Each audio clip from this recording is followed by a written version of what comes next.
গল্প ভবানীবাবু। ভবানীবাবু মানুষ হিসেবে খুবই ভালো, সাদাসিধে, স্পষ্টবক্তা, সত্যবাদী, নিরহংকার মানুষটির একটি দোষ, বড্ড খুঁতখুঁতে। পেশায় শিক্ষক এবং একটু আধটু হোমিওপ্যাথি চর্চা করেন। শনি রবি স্কুল বন্ধ, ওই দুদিন রোগীর ভিড় জমে যায়। বেশিরভাগই গাঁয়ের গরিব মানুষ। নাম ডাক শুনে আশপাশের গাঁয়ের লোকও চলে আসে। উপকারী মানুষ, তার উপরে মাস্টার মশাই, তাই খাতিরও খুব।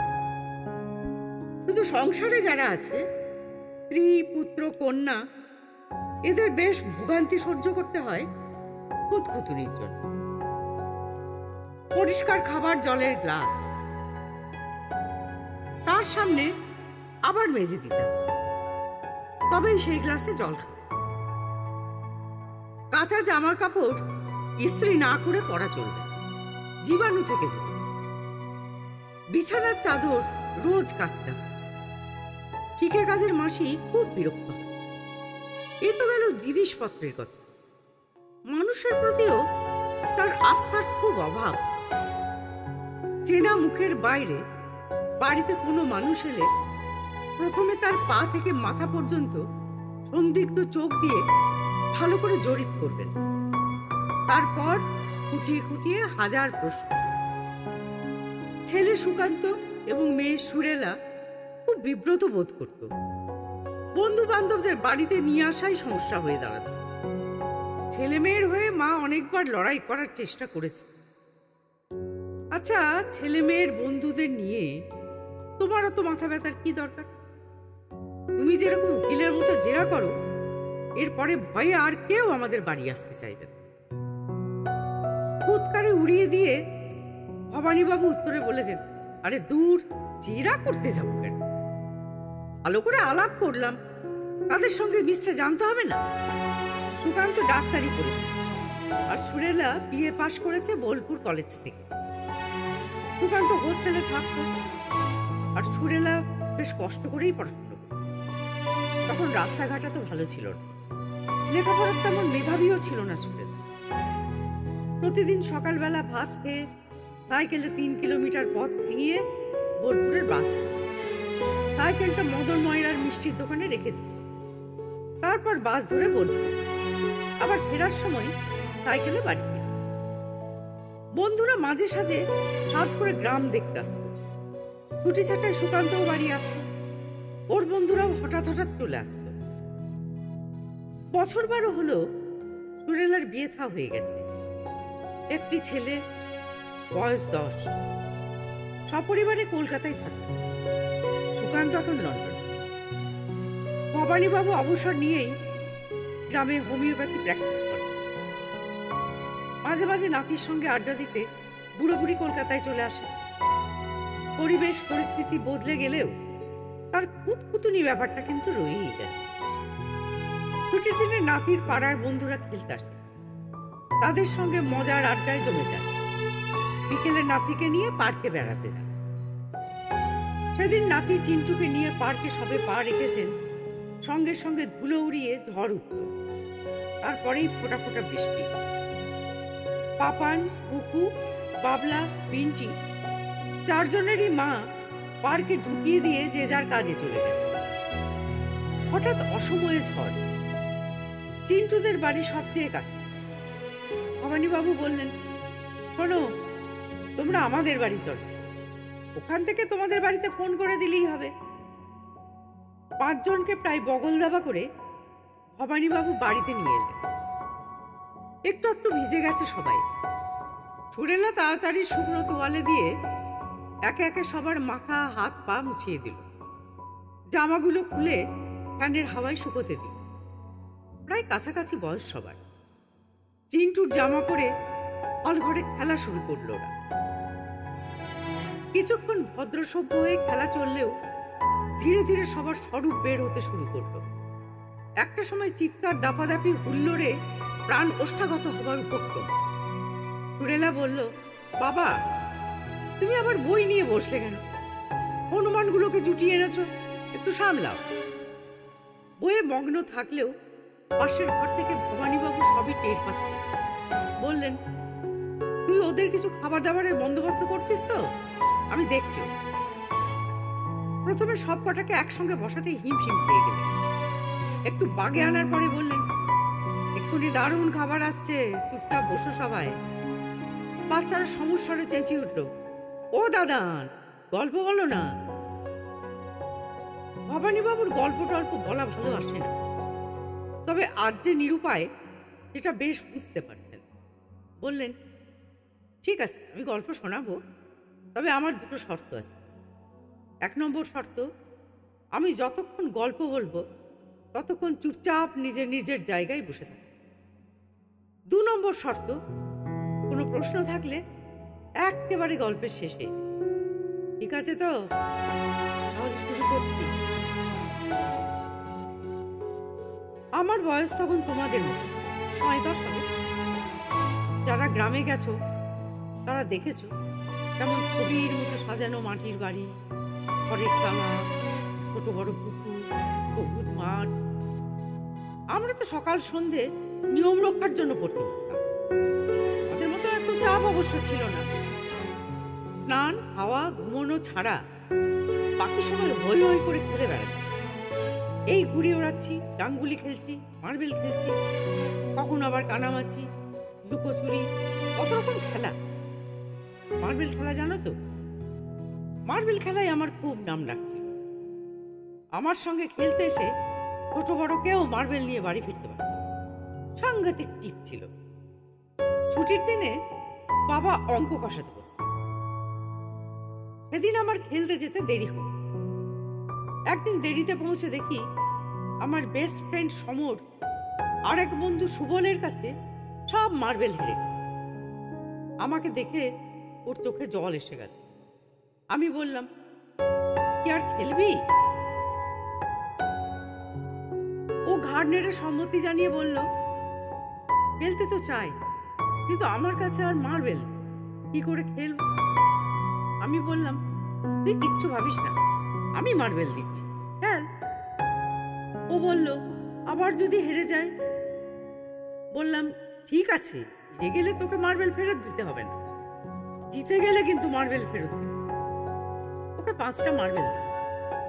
প্রথম দানেই ও জিতে গেল, তারপরেরটাও জিত। বাড়ি থেকে মনুপিসি ডাকতে এলো বলে আমার আর দেখা হলো না এরপর কি হলো। তবে পরে জানতে পারলাম নিজের মার্বেলগুলো জিতে জিতে উদ্ধার করেছে। আমার খুব আনন্দ হল।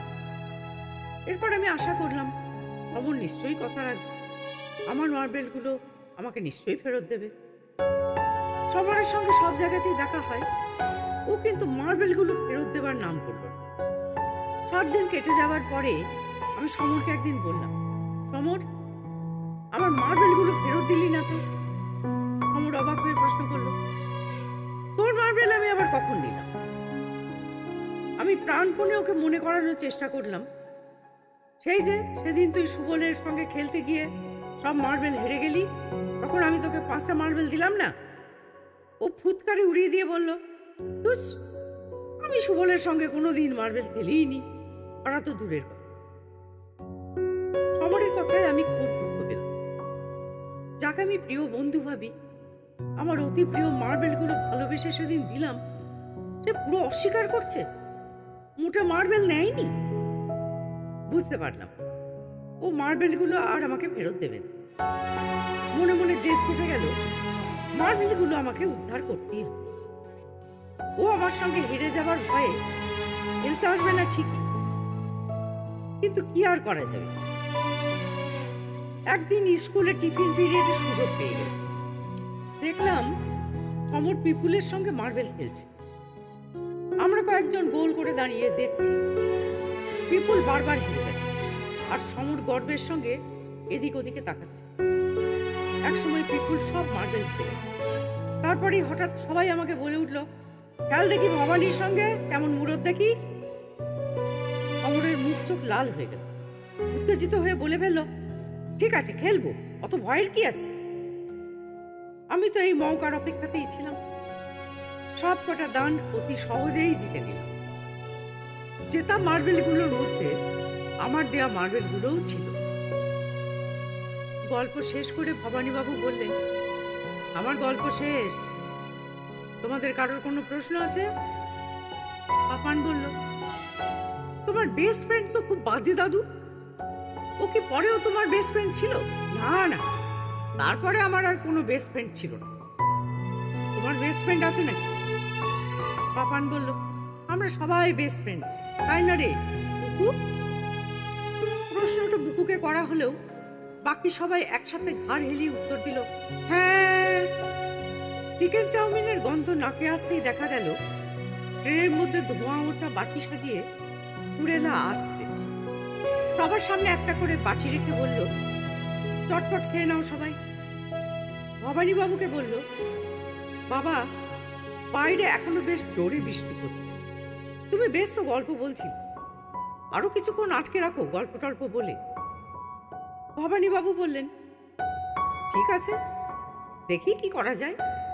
বাচ্চাদের বললেন, আর একটা সত্যি গল্প শুনবে নাকি? সবাই হই হই করে চেঁচিয়ে উঠল, হ্যাঁ হ্যাঁ দাদু, হ্যাঁ দাদু। তখন আমার বয়স ওই 9-10। আমার দুটো দিন। বড়দি আমার চেয়ে অনেকটা বড়, প্রায় 12 বছরের তখন। বড়দি তখন 15-16। বড়দির অনেকদিন আগেই বিয়ে হয়ে গেছে। তখন আমি খুব ছোট, আবছা আবছা মনে পড়ে। মাথায় টোপর করে পালকিতে চেপে বর এল, আর পরদিন দিদি কাঁদতে কাঁদতে শ্বশুর বাড়িতে। পরিষ্কার মনে আছে, বাসর ঘরে জামাইবাবু আমাকে গাল টিপে আদর করেছে। আমার নাম ধরে ডাকতো, বলতো শালাবাবু। প্রথম দিন খুব রাগ হয়েছিল, গালাগাল। মা বুঝিয়ে দিল, ওরে বোকা, ওটা গালাগাল নয়, ওর সঙ্গে মজা করছে। তারপরে অবশ্য এত ভাব হয়ে গেল যে আমাদের বাড়িতে এলে আর পিছু ছাড়তাম। আমি তখন গ্রামের পাঠশালাতে ক্লাস 3-তে পড়ি। বাবা একটা সাইকেল কিনে দিয়েছিল। কাছে দূরে যেখানে যেতাম সাইকেলে হাফ প্যাডেল করতে করতে চলে যেতাম। মা বলতো বাহন। বাবাকে একদিন জিজ্ঞেস করেছিলাম, বাহন মানে কি বাবা, ভালো না খারাপ? বাবা বলল, দূর বোকা, বাহন খারাপ হতে যাবে কেন? বাহন মানে কি জানিস? যে বহন করে। দুর্গা ঠাকুর দেখেছিস তো? লক্ষ্মী, সরস্বতী, কার্তিক, গণেশ, দুর্গার 4 ছেলে মেয়ের সবারই বাহন। মা লক্ষ্মীর বাহন পেঁচা, সরস্বতীর বাহন হাঁস, গণেশের বাহন ইঁদুর, আর কার্তিকের বাহন বল। মা দুর্গার কি বাহন বলতো? ততক্ষণ আমি ব্যাপারটা বুঝে গেছি। হাততালি দিয়ে চেঁচিয়ে বললাম, সিংহ। ঠিক বলে, বাহনটা সবসময় সঙ্গে সঙ্গে থাকে। যেমন তোমার সাইকেলটা তুমি কাছছাড়া করো। আমাদের বাড়িতে আত্মীয় স্বজনের আনাগোনা প্রায় লেগে থাকে। মাঝে মাঝে বড়দি শ্বশুর বাড়ির লোকজনও চলে আসতো গ্রাম থেকে। তারা অবশ্য বড়দি এখানে থাকলে তবেই আসতো। একদিন কি হলো, 24-25 বয়সের একটা ছেলে। বড়দি তখন শ্বশুর বাড়িতে। ছেলেটি পরিচয় দিয়ে বলল, সে জামাইবাবুর পিস্তুত ভাই, দিল্লিতে থাকে, বিয়েতে আসতে পারেনি, পরীক্ষা ছিল বলে। গ্রাম দেখার খুব শখ, তাই বড়দি তাকে পাঠিয়ে দিয়েছে।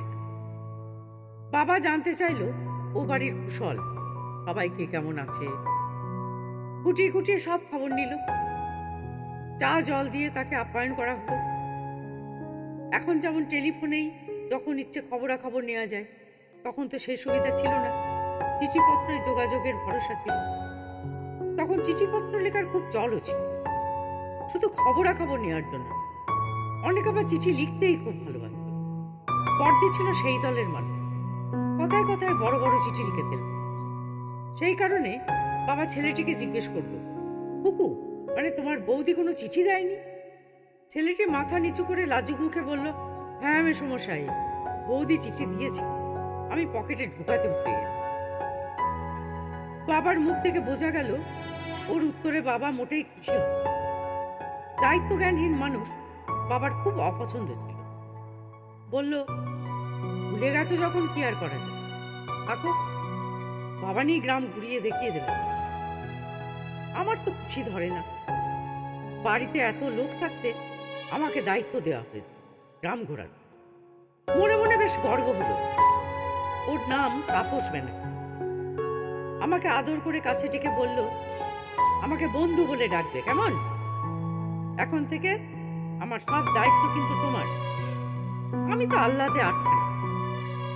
চটপট স্নান সেরে জলখাবার খেয়ে বন্ধুকে নিয়ে বেরিয়ে পড়লাম। সঙ্গে আমার আদরের সাইকেল। আমাকে সামনে সাইকেলের রডে বসিয়ে সাইকেল চালাতে চালাতে বন্ধু বলল, তুমি শুধু রাস্তা চিনিয়ে দেবে, আমি সাঁ সাঁ করে সাইকেল চালাবো। তোমার ভয় করবে না তো? আমি সঙ্গে সঙ্গে প্রতিবাদ করে বললাম, না না, ভয়টাই আমার নেই। দাদু আমাকে বলে রানা প্রতাপ। তুমি রানা প্রতাপের গল্প জানো? বন্ধু বলল, আমি একটু একটু জানি, তবু রাত্রিবেলায় তোমার কাছে শুনে নেব। এখন চলো আমরা যাই। প্রথমে তোমার স্কুল দিকে। কোন দিকে যাব? গ্রামের শেষ প্রান্তে আমাদের পাঠশালা। পাকা দেওয়াল, টিনের চাল, কাঞ্চারে ক্লাস ঘর, একটা অফিস ঘর। সেখানেই হেডমাস্টার মশাই বসেন। সেদিন রবিবার, স্কুল বন্ধ। বন্ধু জিজ্ঞেস করলো, তোমার কোন ঘরে ক্লাস হয়? বললাম বাঁ দিকের কোণে। বলল, এবার কি দেখাবে? তোমাদের গ্রামে কোনো রাজা বা জমিদার ছিলেন না? বললাম না, কোনো রাজবাড়ি বা জমিদার বাড়ি নেই তো। দুটো পাকা বাড়ি আছে, একটা ঘোষেদের আর একটা আমার বন্ধু সন্দীপের। ওরা কেউ জমিদার না। তাহলে দাদু ঠিক আমাকে বলতো, চলো তোমাকে নতুন পুকুর দেখিয়ে আনি। নতুন পুকুর আমাদের গ্রামে সবচেয়ে বড়। টলটলে পরিষ্কার জলে সবসময় ছোট ছোট ঢেউ। পুকুরের মাঝখানে পদ্ম ফুটে আছে। বন্ধু দেখেই বলল, বাহ, চমৎকার। সাইকেলটা দাঁড় করিয়ে পুকুরের বাঁধানো ঘাটে আমরা কিছুক্ষণ বসলাম। এরপর বন্ধুকে নিয়ে গেলাম রাধা মাধবের মন্দির দেখাতে। বহু পুরনো মন্দির, আটচালা আছে। প্রতি বছর ঝুলনে আর দোলে বড় উৎসব। বন্ধু বলল, আমাকে ধানের ক্ষেত দেখাতে নিয়ে যেতে হবে কিন্তু ও বেলায়। এখন চলো আমরা বাড়ি ফিরে দেখি সবাই আমাদের জন্য অপেক্ষা করছে। বাবা বলল, কি তাপস, কেমন গাইড দিয়েছে বলো? ঠিকঠাক দেখাচ্ছে তো? অবশ্যই এই গাইড দেখার মতো তেমন কি বা। বন্ধু প্রতিবাদ করে বলল, না না, আপনাদের গ্রামটা ছবির মতো সুন্দর। তবে সবচেয়ে খুশি আমি আমার গাইড পেয়ে। ভীষণ সিরিয়াস, একটুও ফাঁকিবাজি চলবে। দুপুরে ঘন্টা দুয়েক বিশ্রাম নিয়ে আবার আমি আর বন্ধু সাইকেলে চেপে বেরিয়ে পড়লাম ধানের ক্ষেত দেখানোর জন্য। রাস্তা নেই, আলপথ। আলপথ মানে হচ্ছে জমির মাঝখান দিয়ে পায়ে চলা সরু পথ। বন্ধু খুব ভালো সাইকেল চালাচ্ছে। শহুরে মানুষ, কিন্তু উঁচু নিচু আলপথ দিয়ে দিব্যি সাইকেল চালাচ্ছে। আমি ক্রমশ বন্ধুর ভক্ত হয়ে পড়ছিলাম। হেমন্তকাল, ধান কাটা হয়ে গেছে, ধুধু মাঠ। এখানে ওখানে খড় ডাঁই করা আছে। বন্ধু গুনগুন করে গান গাইছে। গ্রাম ছাড়া ওই রাঙামাটির পথ আমার মন ভুলায়। একটা খড়ের গাদায় আমরা বসলাম। দেখতে দেখতে সূর্য ডুবে গেল। আমরা বাড়ি ফিরে এলাম। সেদিন ছিল পূর্ণিমা। সন্ধ্যেবেলায় গোল থালার মতো রূপলি চাঁদ। বন্ধু বলল, তাড়াতাড়ি পড়াশুনো সব সেরে নাও, তারপরে আমরা তোমাদের বাড়ির পিছনে পুকুরের ঘাটে বসে চাঁদ দেখব। আমি বললাম, ওটা আবার পুকুর নাকি?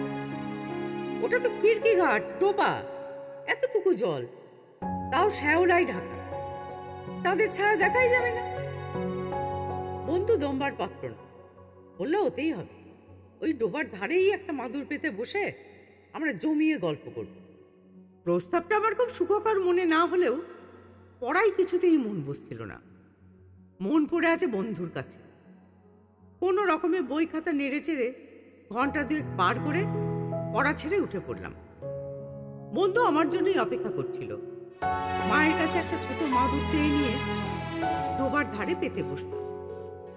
বসার পরে কিন্তু বেশ ভালো লাগছিল। শ্যাওলার ফাঁক দিয়ে চাঁদও উঁকি দিচ্ছিল। বন্ধু গলা ছেড়ে গান গাইতে শুরু করলো। সেদিন দুজনে দূরে ছিল বনে। গলাটা বেশ ভালো লাগছিল শুনতে। রাত 9টা নাগাদ বাবা এসে ডেকে নিয়ে গেল খাওয়া দাওয়ার। বাইরের ঘরে শুতে দেওয়া হলো বন্ধুকে। অন্যদিন মা ধাক্কা দিয়েও ঘুম থেকে তুলতে হিমশিম খেয়েছে। পরের দিন ভোরবেলায় ঘুম ভেঙে গেল। মুখ হাত ধুয়ে বন্ধুর ওঠার জন্য অপেক্ষা করতে লাগলো। বন্ধুকে আমি বেশ ভালোবেসে ফেলেছি বুঝতে পারছিলাম। মাঝে মাঝে ভেবে মন খারাপ লাগছিল, বন্ধু কদিন থাকবে কে জানে, চলে গেলে খুব দুঃখ হবে। বন্ধু ঘুম থেকে উঠে চাটা খেয়ে বলল, আমার সুটকেসটা একটু ফেঁসে গেছে, গ্রামে কোনো মুচি টুচি আছে নাকি জানো? আমি বললাম, আমি জানি না, বাবা জানে। বাবা বলল, এ গায়ে কোনো মুচি নেই, সেই বাস রাস্তায় যেতে। বন্ধু বলল, আমার গাইডকে নিয়ে ঘুরে আসবো? বাবা বলল, ওকে আমরা অত দূরে একা যেতে দিই না, তবে তোমার সঙ্গে যাবে ভাবনা কি, সাইকেলে বেশিক্ষণ লাগবেও না। আমি তো মহা খুশি। জল খাবার খেয়ে তৈরি হয়ে তাড়াতাড়ি বেরিয়ে পড়ল। বাস রাস্তা আমাদের বাড়ি থেকে প্রায় 3 কিলোমিটার পথ। বন্ধুর সঙ্গে গল্প করতে করতে মুহূর্তে পৌঁছে গেলাম। বাস রাস্তায় ছোটখাটো বাজার বসে গেছে। ময়রার দোকানে বড় বড় ফুটন্ত তেলের কড়াইয়ে গরম গরম চপ, জিলিপি এসব ভাজা হচ্ছে। বন্ধু জিজ্ঞেস করলো, জিলিপি খাবে? আমি সানন্দে রাজি হয়ে গেলাম। মিষ্টির দোকানে আমাকে একটা বেঞ্চিতে বসিয়ে বন্ধু দোকানদারকে বলল, বাচ্চাকে 4খানা জিলিপি দিন তো।